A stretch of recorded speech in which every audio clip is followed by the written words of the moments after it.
memories of Mark Callis when he was in Memphis? Man, you know what? He used to ride with me, and this is the funniest thing. When I did the pay-per-view for Vince, it was 95? Around 96? 96, Yeah. yeah.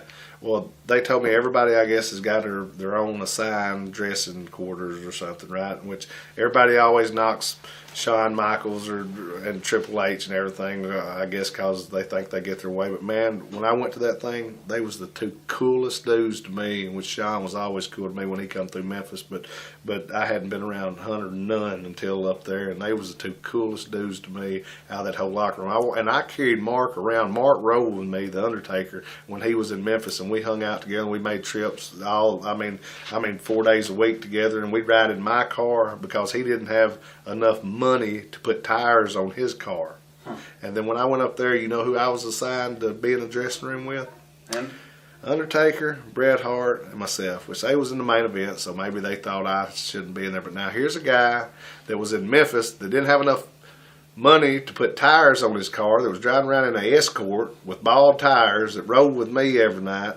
And then I went up there, and when I walked in, they said, which this might not have been real good either, I was supposed to fly a day early, you know, for the pay-per-views.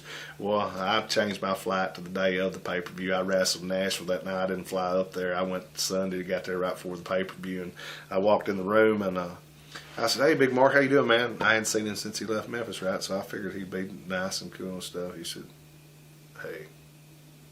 I thought, hey, here's a guy that didn't have money to put tires on his car, that I carried everywhere and didn't charge him nothing. And then he's going to be just so whatever, how many ever $1 million he's made or whatever, so what? Right. But see, it's like you said, it's all about what have you done for me lately, I guess, because he sure didn't remember that he didn't have enough money to get to the towns without me. Wow. But I mean, ain't that strange? Yeah, totally. That's Did he lighten up to you at all, or was that pretty much it? Oh, well, right here we was sitting there and we was getting dressed, in which I went up and introduced myself to Bret Hart because I'd never been around Bret Hart. I said, "How you doing, Doug Gilbert?" And he said, "Hey," and I said, "You been doing okay, Mark?" And he said, "Yeah." I thought, man, fuck you.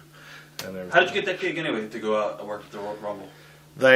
What they wanted was, actually, to be honest, it might have been a deal because they wanted just something to be a little different at the time. Right. But I